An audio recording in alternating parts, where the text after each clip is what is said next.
Hola, buenos días a todos. Bienvenidos a Foro FNN. Desde esta sección tratamos de dar visibilidad a grandes expertos y profesionales del sector sanitario.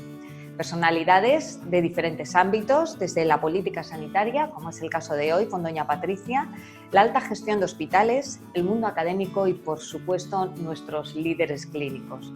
Para ello, tenemos hoy el gran honor de que nos acompañe doña Patricia Gómez y Picar.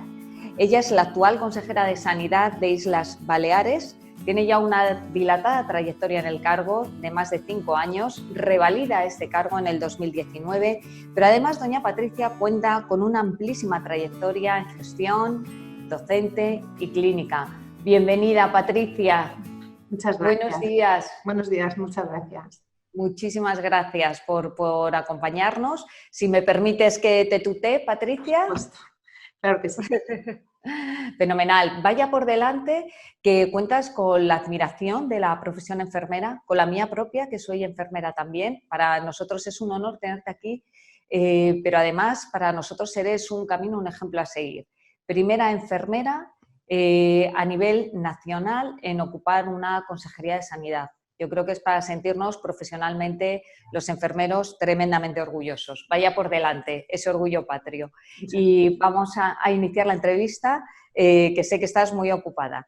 Patricia, cuéntanos cómo ha sido ese camino que recorres desde que eres enfermera asistencial, pasas por diferentes puestos a nivel de gestión, desde supervisora de formación, directora de enfermería, también muy involucrada en la formación, en la docencia, llegas a ocupar incluso, ¿no? Llegas a ser directora de cuidados y de coordinación sanitaria en Islas Baleares, regresas de nuevo a la parte asistencial y desde ahí llegas a la Consejería de Sanidad. ¿Cómo es ese camino? Que me imagino que será camino complicado, muchos obstáculos, pero también apasionante. Cuéntanos, Patricia. Bueno, sobre todo son muchos años ya, Petri, muchos años de dedicación a la profesión, a la que llegué de una manera bastante casual. Y lo cierto es que siempre digo que esta profesión nos aporta mucho más de lo que podemos aportar nosotros, porque nos permite conocer todos estos ámbitos y a cualquiera. Es decir, que yo no creo que tengamos demasiados techos, ¿eh? Porque también te diré que yo no he buscado nunca el estar en un cargo determinado. Son oportunidades que surgen y las aceptas o no, y ahí pues se va forjando también hasta tu personalidad, ¿no? Y es cierto que últimamente, lo digo muy convencida, yo creo que los enfermeros y enfermeras somos mejores personas. O sea, la profesión nos ayuda a ser buenas personas porque estamos cerca del sufrimiento, estamos cerca de la recuperación, de momentos vitales muy importantes para las personas, y esto enriquece. Y lo demás pues son experiencias. También es verdad que soy bastante inquieta. En el tiempo que estuve, en el lugar que estuve más tiempo fue precisamente en docencia e investigación, y que estuve nada menos que 7 años, que cuando lo pienso digo, pero es muy apasionante. Allí es un lugar, pues como que a ti te pasará también esa sensación de ser hada madrina, ¿no? De trabajar con la gente más motivada, con más ganas. Todo esto aporta y enriquece. Y luego un cierto inconformismo que creo que también me acompaña a lo largo de toda mi vida, y una necesidad de conocer, ¿no? De conocer y de ser consciente que expertos no somos nunca y que hay mucho por aprender. Y este grandísimo reto, ¿no? Porque al final, Patricia, son retos que nos pone la vida y sobre todo a nivel también profesional, grandísimo reto. Quizá una de las responsabilidades más importantes que yo creo que una enfermera, ¿no?, podríamos tener, estando ahí a ese nivel el más alto de decisión política y de gestión. Este grandísimo reto, ¿qué supone para ti? Desde el punto de vista profesional, desde luego muchísimo, pero yo creo que personalmente también mucho sacrificio y a veces muchos desvelos, porque tienes en tu mano la responsabilidad de la salud de una gran comunidad, como es Islas Baleares, de los ciudadanos. Yo creo que el peso es importante, ¿no? Sí, lo cierto es que sí. Yo también recuerdo, o sea, dentro de mis etapas, ¿no? Que es verdad que he pasado ya por muchos sitios, cuando después de casi 20 años, muchos años, no llega a 20, pero casi, en gestión, cuando volví a la asistencia en el año 2011, lo cierto es que no sabía nada, o sea, me di cuenta de lo ignorante que era, ¿no? También de tener que sufrir mis propias decisiones, porque había sido directora de cuidados y a lo mejor pues trabajas en un ámbito más macro, más teórico y yo misma hacía bromas, ¿no? Porque yo decía, ¿a quién se le habrá ocurrido, pues qué sé yo, este modelo de cuidados o utilizar estos diagnósticos o tener que registrar no sé qué cosa, ¿no? ¿A quién se le habrá ocurrido? Y claro, lo sufres, sufres tus propias decisiones y te das cuenta que en la realidad vivimos en mundos bastante paralelos casi todos, ¿no? Y en submundos. Y en cambio yo en atención primaria sentí que vivía en el mundo real, muy cerca de las personas. Me encantó, yo no conocía el ámbito de la primaria y esos 4 años de enfermera, además en un momento de crisis donde las decisiones que se tomaban, pues casi yo estaba prácticamente en contra de casi cada decisión que se tomaba.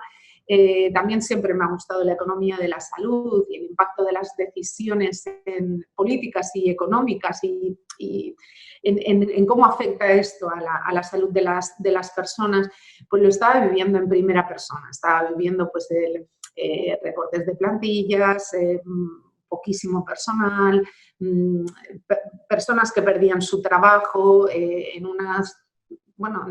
la zona en la que yo trabajaba, donde las guardias no, pero donde yo trabajaba, pues una clase media que perdían el trabajo, los dos dentro de las dos parejas, las dos miembros y situaciones muy duras, muy duras. Y entonces yo creo que esto también nos ayudó cuando formamos la primera legislatura, que vamos, de casualidad, yo el día que me llamó la presidenta pensaba que me llamaba para pedirme alguna opinión sobre la acción del equipo y casi se me caen las gafas cuando me dijo lo de la consejería, porque lo último que te esperas en la vida y el impacto es grande, ¿no? Y claro, la primera pregunta es, ¿seré capaz? O sea, la primera pregunta es, ¿cómo voy a ser yo capaz de esto? Y dónde están los puntos débiles, sobre todo, que hay, ¿no? Pero tuve esa suerte de haber pasado por atención primaria, pues también nos hizo tener muy claro y haber participado en el programa de salud del Partido Socialista, nos hizo tener muy claro hacia dónde teníamos que ir, o sea, cómo recuperar esa sanidad pública, qué priorizar, hacia dónde ir, ¿no? El camino estaba bastante claro.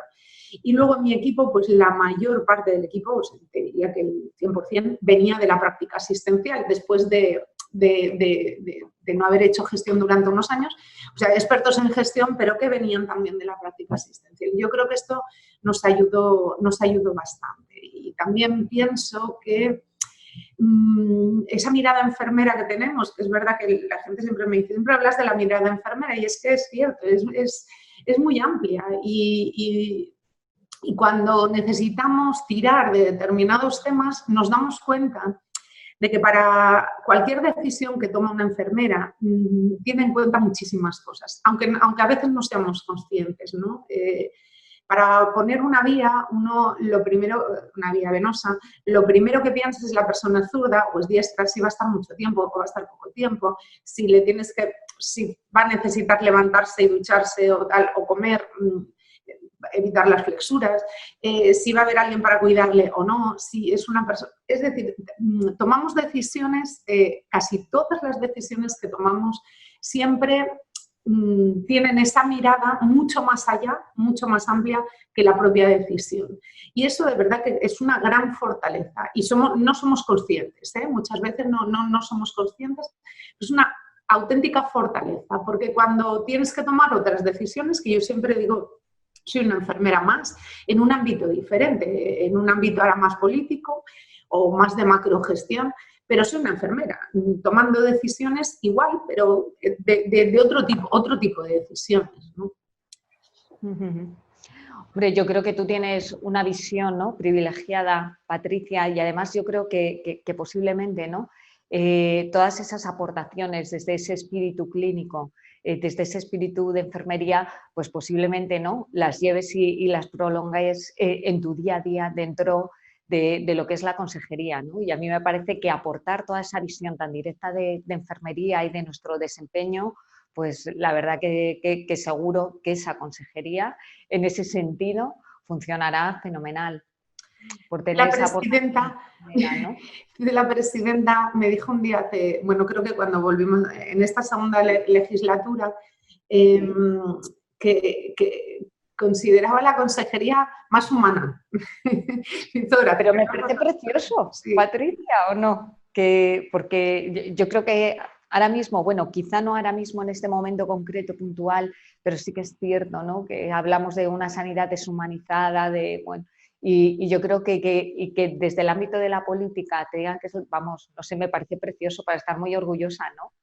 Yo creo que también somos bastante, esa mirada nos ayuda también a estar pendiente de los pequeños detalles. Y eso que yo soy muy despistada, ¿eh? No es que yo sea precisamente una persona detallista porque hay un gen más pragmático y tal, pero sí que es verdad que hay que cuidarlos y hay que cuidar al equipo y te tienes que rodear de los mejores siempre, siempre. Y Cierto. eso para mí también es mi fortaleza. O sea, yo creo que la gran fortaleza de esta consejería es que tengo el mejor equipo de España, que esto es verdad que también lo digo mucho, pero estoy plenamente convencida de lo que digo. Y también creo que tenemos que dar oportunidades a todo el mundo. O sea, hay veces que decimos, ¿y por qué las enfermeras no están más? Estaremos, seguro, estaremos. Lo que pasa es que hay que ir dando esas oportunidades. Evidentemente, si yo aceptando este cargo no contara con ninguna enfermera en mi equipo o en una gerencia o en una dirección general o en lugares donde se toman decisiones, pues me estaría equivocando. Y también es normal que otros profesionales cuenten con la gente con la que habitualmente se rodean, ¿no? Y eso es así. Entonces, claro, el riesgo es no dar oportunidades a otros enfermeros, ¿no? Es como cuando tenemos empresas muy masculinizadas y de repente empieza una directiva y se rodea únicamente y exclusivamente de hombres. Entonces tenemos un problema. Yo creo que hay, no sé si la paridad, pero creo que tenemos que lucharlo y tenemos que dar oportunidades. Sin duda, Patricia, es así. Y ahondando un poco en el tema de la gestión, desde esa visión de la que hablábamos antes, ¿hacia dónde crees, me interesa mucho tu opinión, hacia dónde crees que va a ir la profesionalización de los directivos de salud? No sé si a corto, medio plazo, ¿cómo ves esa figura del gestor sanitario? Pues probablemente esta mañana me he levantado que Manel del Castillo, director gerente del Hospital Sant Joan de Déu de Barcelona, me mandaba un artículo que él ha escrito sobre 10 propuestas que hace para mejorar la sanidad y le he contestado, no puedo estar más de acuerdo en todas ellas, ¿no? Lo que pasa es que hacen falta grandes pactos y creo que también es muy importante que no nos desviemos de lo importante. Y ahora mismo necesitamos recuperar la confianza de los ciudadanos en la política y eso deberíamos, cada mañana cuando nos levantamos, los que estamos más cerca de la política, planteárnoslo. Y de la misma manera que un directivo tiene que ser ejemplar, yo creo que un político tiene que ser ejemplar. Y creo que los medios de comunicación también tienen que entenderlo. Y no se puede hacer una política de endelladas, no se puede, porque necesitamos un gran pacto. Y yo he trabajado muchísimo el tema de la profesionalización de los directivos. Lo que sucede es que es verdad que deberíamos de ser valientes y eso, la situación actual política no nos ayuda a esa valentía que es de construir de nuevo el sistema sanitario para construirlo de otro modo. Nosotros, lo que no puede ser, te pongo un ejemplo, es que cualquier jefe de servicio cobre muchísimo más que cualquiera de mis gerentes de los hospitales, por ejemplo, ¿no? por Entonces, ejemplo. claro, quieres tener a los mejores directivos, pero también tienes que poderles dar herramientas. No puede ser que cuando esos directivos quieran hacer su equipo, pues se vean condicionados por unos corsés administrativos que no les permiten a lo mejor elegir a los mejores, ¿no? Que no es el caso de aquí, pero sí sucede en otros sitios. O cuando tienes que nombrar un jefe de servicio, pues que tenga que ser con el consenso de determinadas cosas, ¿no? Y claro, todo esto pues hay que trabajarlo, pero también hay que incentivarlo y hay que motivarlo. Y ahora mismo es lo que te decía, o sea, si se está planteando incluso, ¿no? A veces por imagen, el rebajar el sueldo de los políticos. Y dices, no tiene sentido. O sea, no sé si tiene sentido o no, quiero decir, no sé qué cobran en otros sitios, pero sí que todo tiene que ser acorde a la responsabilidad que tienes, a la capacitación que tienes, porque si no, pues como sucede en otros ámbitos, nos está pasando en la informática, ¿no? Es muy difícil encontrar informáticos en el sistema público, porque cualquier empresa privada les ofrece muchísimo más de lo que se puede ofrecer desde la pública.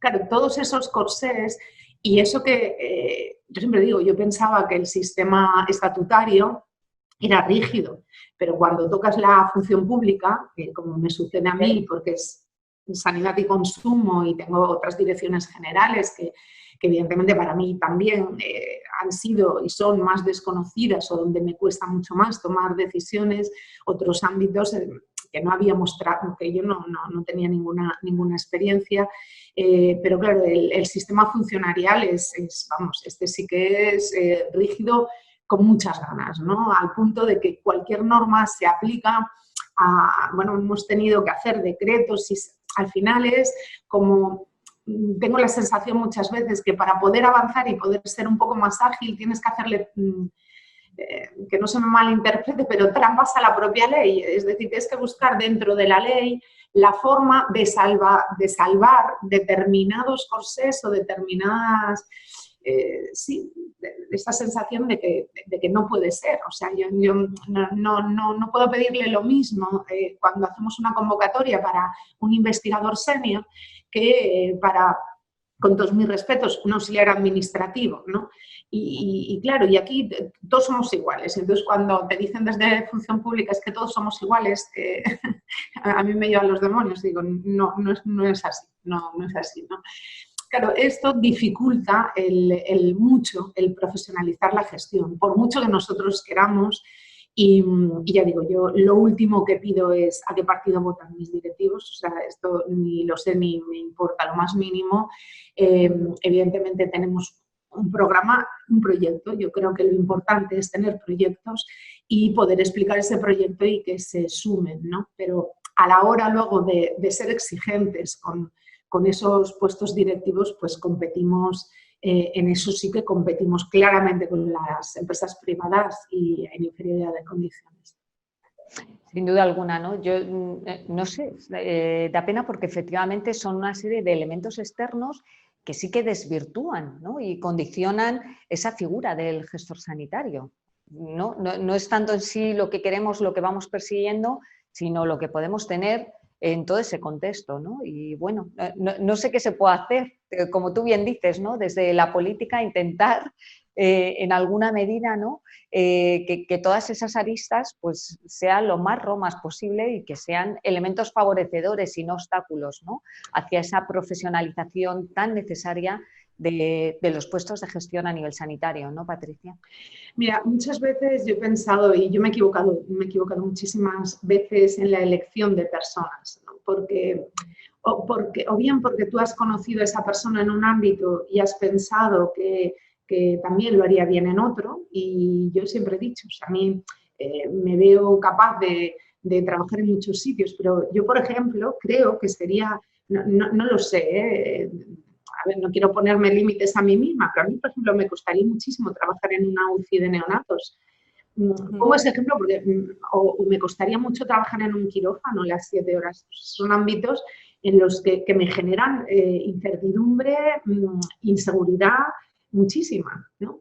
Entonces, a veces nos hemos equivocado. Yo he nombrado supervisores que eran buenos enfermeros o enfermeras, una buena enfermera, y de repente dices, bueno, necesitamos una supervisora, pues esa buena enfermera. Pues nada tiene que ver. Entonces, yo creo que hay veces que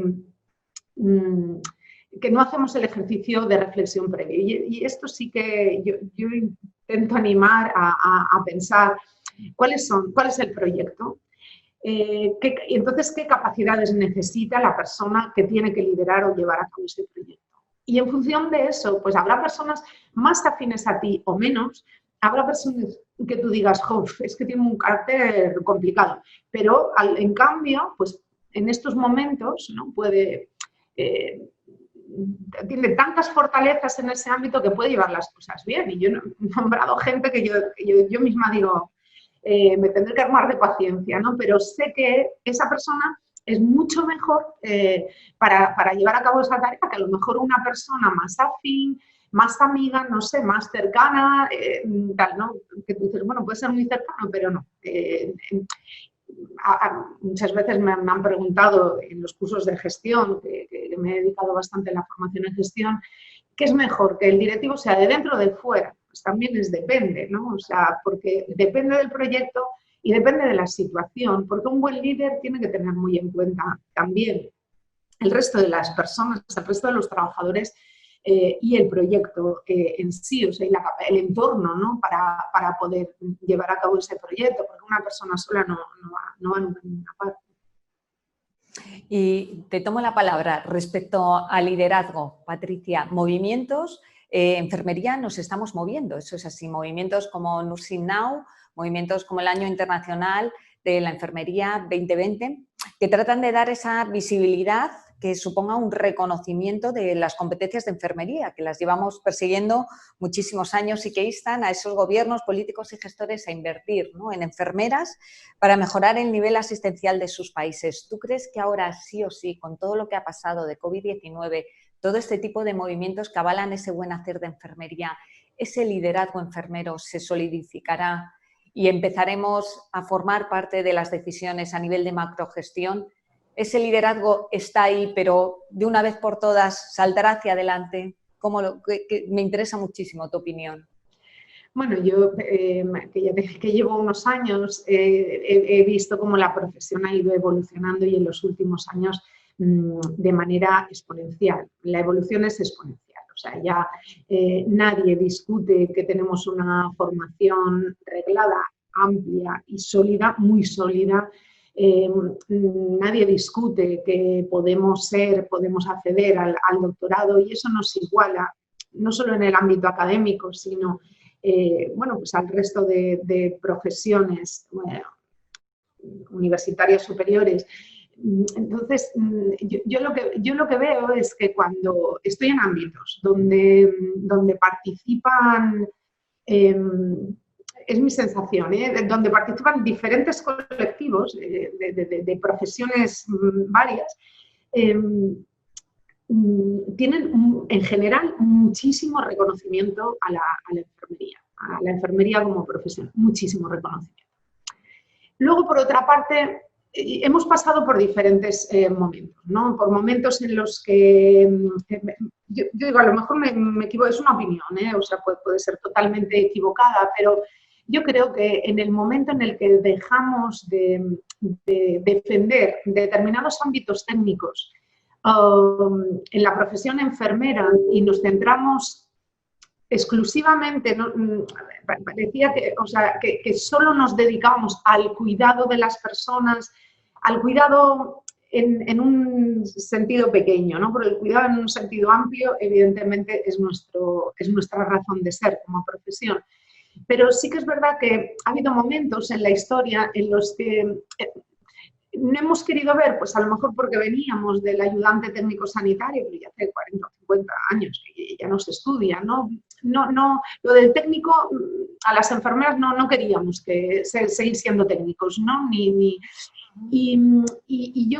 pienso que a veces es más fácil de entender también la complejidad de una profesión con hechos objetivos, ¿no? Y yo te lo decía antes, o sea, para mí pues hay ámbitos profesionales, probablemente también porque los desconozco, o por un alto grado de tecnificación, que a mí me sorprende muchísimo. Cuando hemos visto o vemos los enfermeros y enfermeras de las unidades de cuidados intensivos vestidos de buzo, lo pienso continuamente, porque digo, 7 horas con toda esa cantidad de material, llevando pacientes muy complejos, en decúbito crono, en el caso de que son COVID, pues en unas situaciones tremendamente complejas. Yo creo que si a mí me sorprende, no me sorprende, sino que te quitas el sombrero, porque dices, vaya nivel de complejidad que son capaces de atender los enfermeros, pues creo que el resto de la sociedad ve exactamente lo mismo. Tal vez eso no lo hemos sabido explicar. No hemos sabido explicar. Y la sociedad es cierto que cuando percibe complejidad y dificultad, lo asocia a otros ámbitos, a otros colectivos profesionales. Y yo pienso que esto es importante. O sea, tenemos que concretar qué significa cuidar para que la sociedad nos entienda. Porque cuidar, cuidamos todos. Nos cuidan los padres, cuidamos a los abuelos, cuidamos a los hijos. Entonces el cuidado es etéreo, ¿no? Y tal vez una de las críticas que yo me hago es no haber sabido explicar la magnitud del cuidar, ¿no? El cuidado profesionalizado que intentamos, ¿no? ¿Qué hace una enfermera? Pues da un cuidado profesionalizado, pero tenemos que intentar ser más concretos y mostrar todo esto. Yo hoy mismo estaba oyendo por la radio y la verdad es que es una noticia que ha salido bastante. Contratamos estamos contratando estos días 100 enfermeras más para atención primaria. Para que os hagáis una idea, la atención primaria de Baleares tiene unas 500 enfermeras, 100 más es mucho más. Estamos hablando, pues eso, de un 20% más de enfermeras y 45 auxiliares de enfermería, técnicos auxiliares en cuidados de enfermería para los centros de salud de Mallorca. Es cierto que para reforzar y para trabajar coordinadamente con el Centro Coordinador de COVID y Salud Pública en todo lo que supone el rastreo de los seguimiento de casos y rastreo de contacto.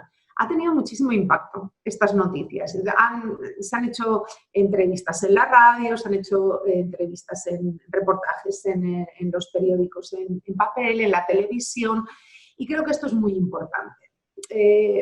Para que sepan quién está haciendo esto, ¿no? Porque hay veces que la sociedad tiene esa confusión, que no sabe exactamente qué es lo que estamos haciendo. Pero después también tengo muy claro, y eso también lo repito mucho últimamente, es que cuando uno pone una enfermera en su vida, sabe perfectamente qué le puede aportar. Pues sí, la verdad es que sí, totalmente de acuerdo, Patricia. Y haciendo así una pequeña reflexión, quizá ese espíritu enfermero, ese liderazgo enfermero, históricamente va ligado quizá a las grandes crisis mundiales, ¿no? Y ahí es donde parece que emerge, ¿no?, la enfermería. Se me viene a la cabeza la Guerra de Crimea, Segunda Guerra Mundial, y posiblemente COVID-19 que nos está dando ese empujón, por lo menos a nivel de reconocimiento social, también dentro de esta gran crisis emerja, ¿no?, ese liderazgo que llevamos dentro de las enfermeras. De COVID-19, ya para acabar la entrevista, quería preguntarte qué situación actual. Me imagino que como consejera de Sanidad, vivir una emergencia sanitaria de este tipo absolutamente tremenda, ¿no?, en cuanto a toma de decisiones, etcétera, etcétera. ¿Qué situación actualmente tenéis en Islas Baleares? ¿Cuál es ese futuro, ¿no? ¿Ya pasa por los rastreadores? ¿Tenéis muy poquitos casos? ¿Cómo ha sido esa crisis de COVID-19 desde la consejería, Patricia? Dura, muy dura. Durísima, ¿verdad? Madre mía. Sí, sí.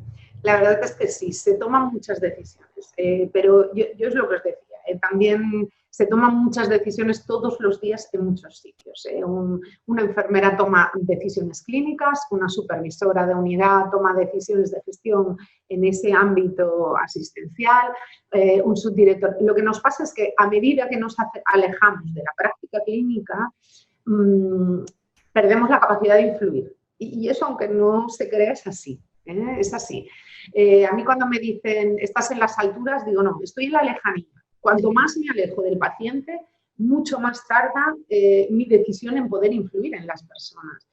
Claro, aquí tomamos decisiones, decisiones para la salud global de la población. No son decisiones micro, son decisiones macro y al final son decisiones, pero a mí cuando la gente me dice, tienes mucho trabajo, pues como todo el mundo, o sea, en general, de verdad, y de verdad lo digo, Petri, que no creo que una directora de enfermería de cualquier hospital, al final hay otras personas que evidentemente tienen el horario más limitado y cuando tienes 7 horas de turno de trabajo, tienes 7 horas y terminas y ya está, y aquí no tenemos horario.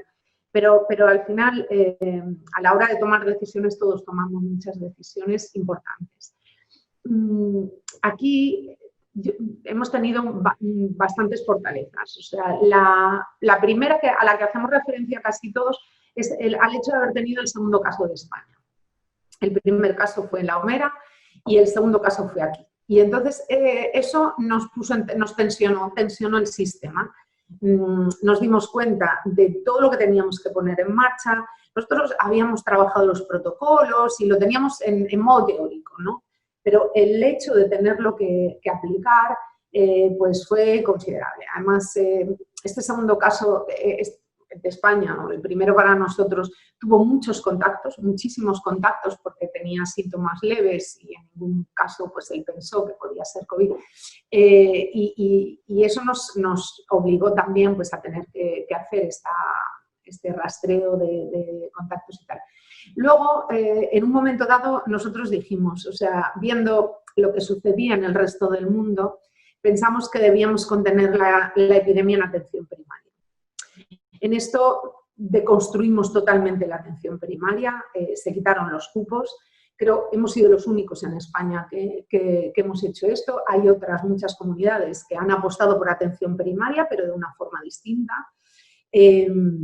Nosotros creamos un circuito específico para pacientes respiratorios, con llamadas previas por parte de las enfermeras. Ahí han demostrado, y he de decir que de cara al resto de los profesionales de atención primaria, se quitan el sombrero la gran mayoría, o sea, me lo han dicho muchos médicos de familia, que el triaje que han hecho las enfermeras telefónico a los pacientes respiratorios ha sido buenísimo, o sea, que no se había hecho nunca de esta forma y la verdad es que tienen todo el reconocimiento, no solo nuestro, sino también de otros profesionales.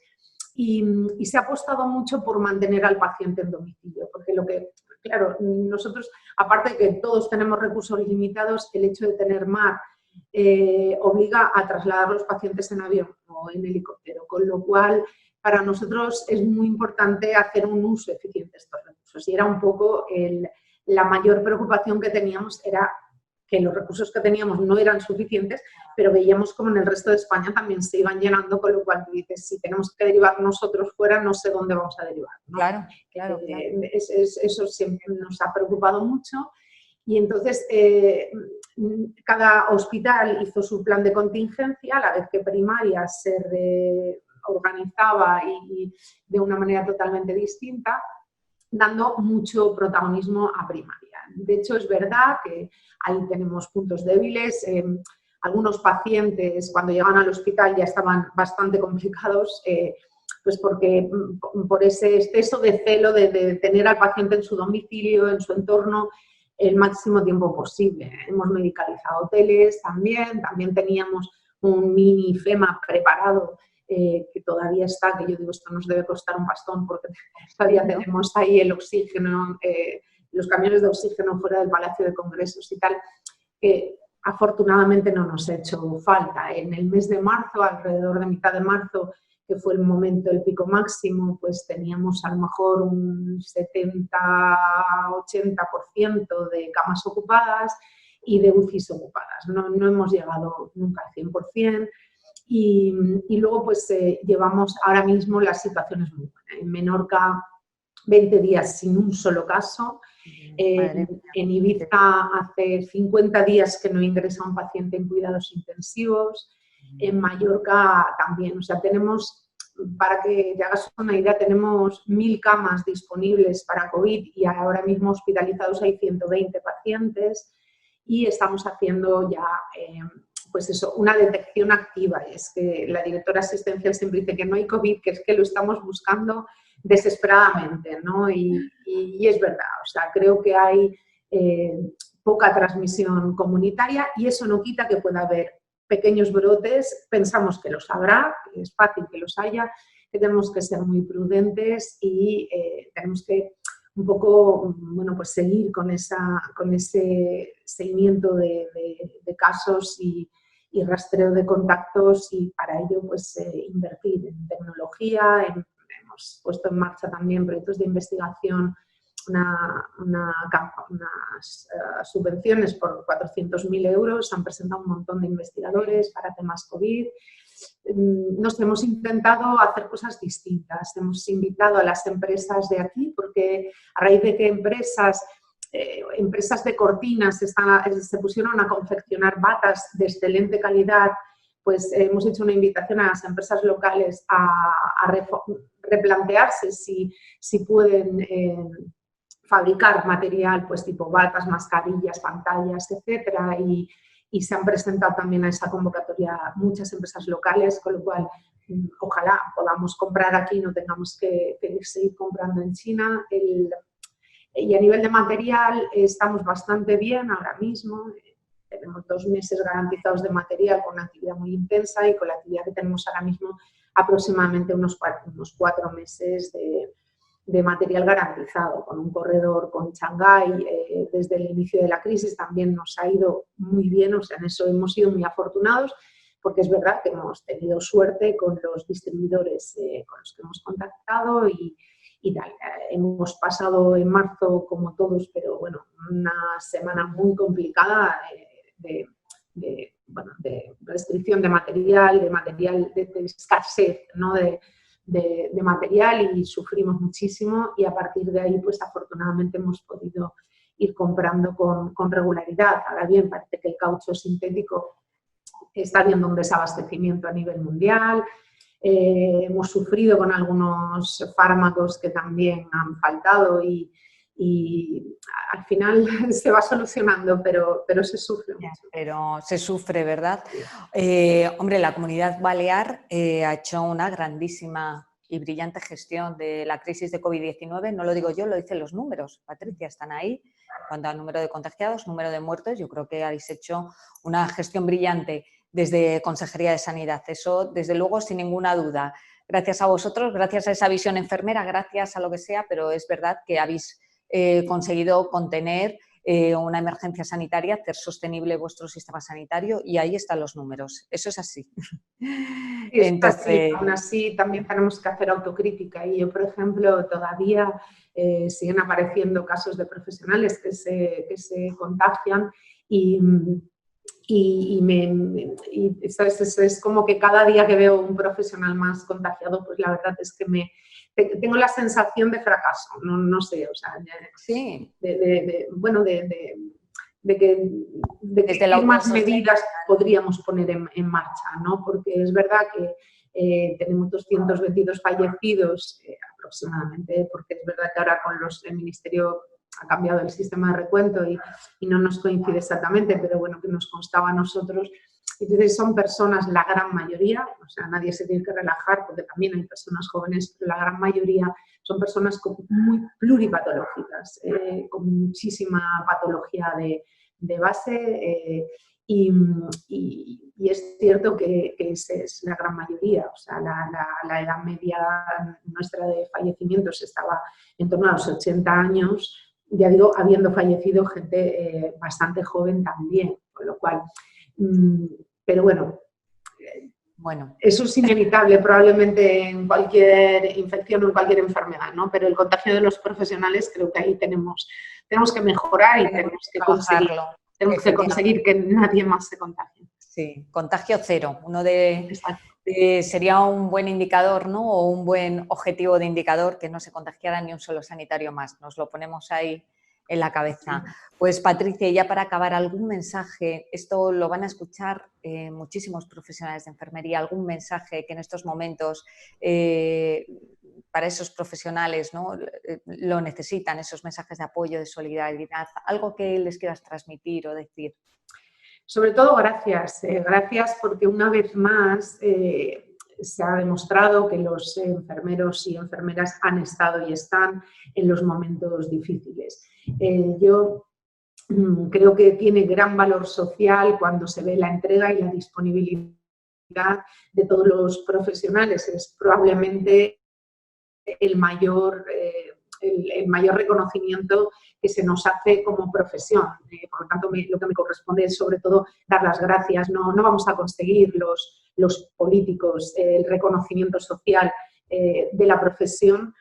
Podemos ayudar a que los entornos sean de esa práctica favorable, ayudar pues, a comunicar mejor todos los proyectos enfermeros, pero está claro que han demostrado, mucha gente dice yo no soy un héroe, yo creo que sí que hay mucho, si no héroes, pues hay gente muy importante en el anonimato haciendo una labor extraordinaria todos los días, ¿no? Y creo que se ha visto.